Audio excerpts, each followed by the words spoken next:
ओम शांति। नवरात्रि की सभी को बहुत बहुत हार्दिक बधाइयाँ हो। हमारे सारे भारत देश में विशेष रूप से चारों ओर भक्ति की धूम है। सभी के मन में देवियों के लिए, माताओं के लिए विशेष प्यार उमड़ रहा है। सभी ने कोई न कोई अपनी मनोकामनाएं रखी हैं कि हम माताओं से इनको पूर्ण कराएंगे। कौन हैं ये शिव शक्तियां जिनकी इस तरह पूजा हो रही है, चारों ओर धूमधाम हो रही है, व्रत नियम रखे जा रहे हैं, सभी लोग उनके भक्ति प्रेम में लवलीन हैं। इनके साथ देखिए एक सुंदर सा शब्द है नव और रात्रि। ये 9 हैं और रात्रि का समय क्या राज है इसका। जितनी भी पौराणिक गाथाएं हैं उन सब का सार यही है कि देवताओं को असुरों ने अपने अधीन कर लिया या नारायण जी गहर चिर निद्रा में सो गए, तब शिव से आदि शक्ति पवित्र कन्या प्रकट हुई और उसने सभी असुरों का संहार किया, देवताओं को मुक्त किया।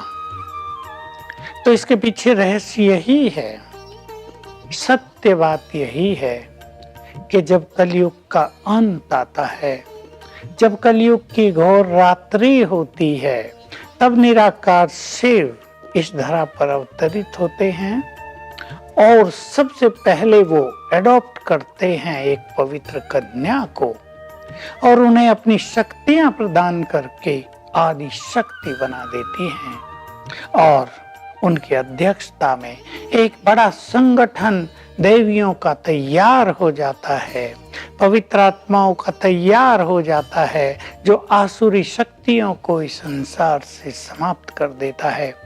ये आसुरी शक्तियां और कुछ नहीं, मनोविकार ही हैं।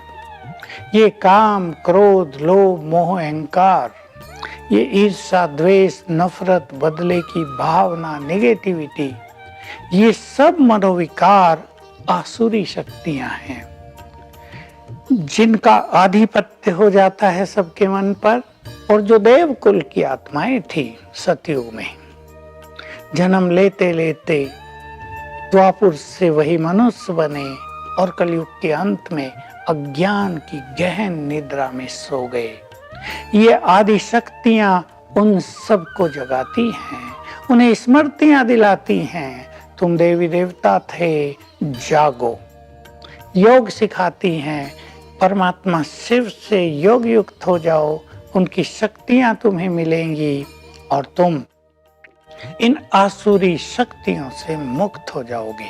तो आपने देखा ही है, देवियां कोई शेर पर सवार है, उनके वाहन भी अलग अलग हैं। कमल आसनधारी हैं, हंस वाहिनी हैं।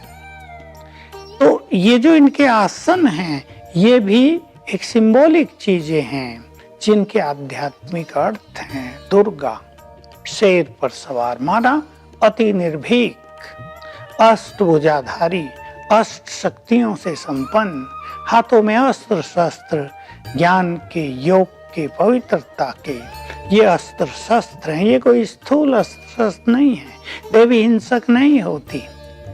जानते हैं आप सभी, जो हिंसक होते हैं, क्या कभी उनकी कहीं पूजा होती है? क्या उनका कहीं गायन होता है? उनको तो लोग नफरत की नजर से देखते हैं। उनका स्थान तो जेल में होता है। ये देवियां हैं जो सबको मुक्त करने वाली हैं, संपूर्ण अहिंसक, सर्वगुण संपन्न, 16 कला संपूर्ण हैं ये। तो इनकी ही यादगार मनाई जा रही है ये नवरात्रि। 9 दिनों में एक एक दिन में एक एक देवियों की विशेष मान्यता है। आप सभी इस बात को जानते हैं।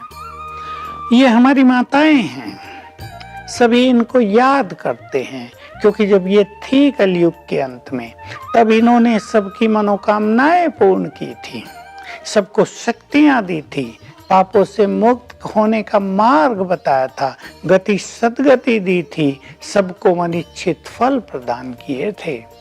तो आज भी भक्त लोग उनकी दुआएं लेने के लिए, उनसे शक्तियां लेने के लिए उनके पास आते हैं, पूजा अर्चना करते हैं, व्रत नियम करते हैं, जागरण होते हैं। वास्तव में उनको जगाने की तो बात ही नहीं, हमें तो स्वयं को जगाना है। वो तो जगी हुई हैं, हम उनका आह्वान करते हैं। केवल नाम रख दिया है जागरण, पर जागरण नहीं, ये सच्चा आह्वान है। जगाना हमको है, स्वयं को अज्ञान की नींद से। इन विकारों की नींद में जो सब सो गए हैं, विकारों का जो एक प्रभाव सबके मन पर आ गया है, विकारों की पराधीनता सबने स्वीकार कर ली है, उससे बाहर निकलना है, उससे जगना है। आज के दिन व्रत रखते हैं, हमें भी मनोविकारों से मुक्त होने का व्रत रखना है। व्रत एक प्रतिज्ञा का प्रतीक भी होता है।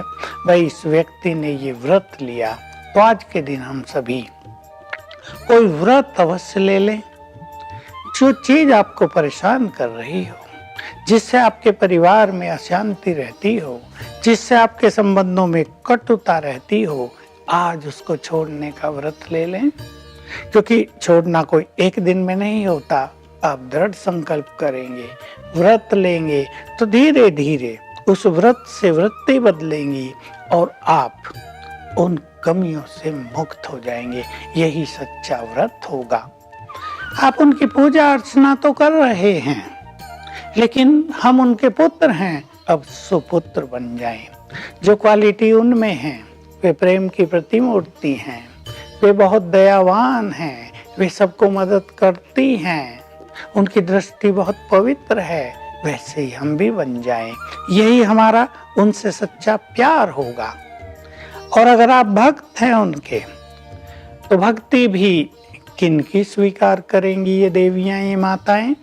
जो सच्ची भावना से करेंगे, जो निष्काम भाव से करेंगे, जिनके चित्त में बहुत प्रेम समाया हुआ होगा, जो उनके आदेशों का भी पालन करते होंगे। उनके आदेश आपको मिलते रहेंगे सूक्ष्म रूप से। केवल मंत्र जाप, उनका आरती वंदन कीर्तन, इससे ही वो राजी नहीं हो जाती। सच्चे दिल पर ये देवियां राजी होती हैं, पवित्रता पर ये देवियां राजी होती हैं। तो आज जब हम शुरुआत कर रहे हैं नवरात्रि की, सभी 9 दिनों के लिए कोई पावरफुल संकल्प कर लें और फिर संकल्प करेंगे उसको कंटिन्यू करने का। कोई अपनी बुराई छोड़ दे, तो हम सचमुच उनके लिए जो गायन है वो असुर संहारिणी है। हमारे अंदर का कोई भी असुर आज सदा सदा के लिए विदाई ले लेगा। तो ये नवरात्रि आप सबके लिए बहुत शुभ हो। आपके सभी रुके हुए काम बन जाएं, आपकी मनोकामनाएं पूर्ण हो और आप देवियों के और समीप पहुंच जाएं, उनके प्यार के पात्र बन जाएं। इन्हीं शुभ कामनाओं के साथ ओम शांति।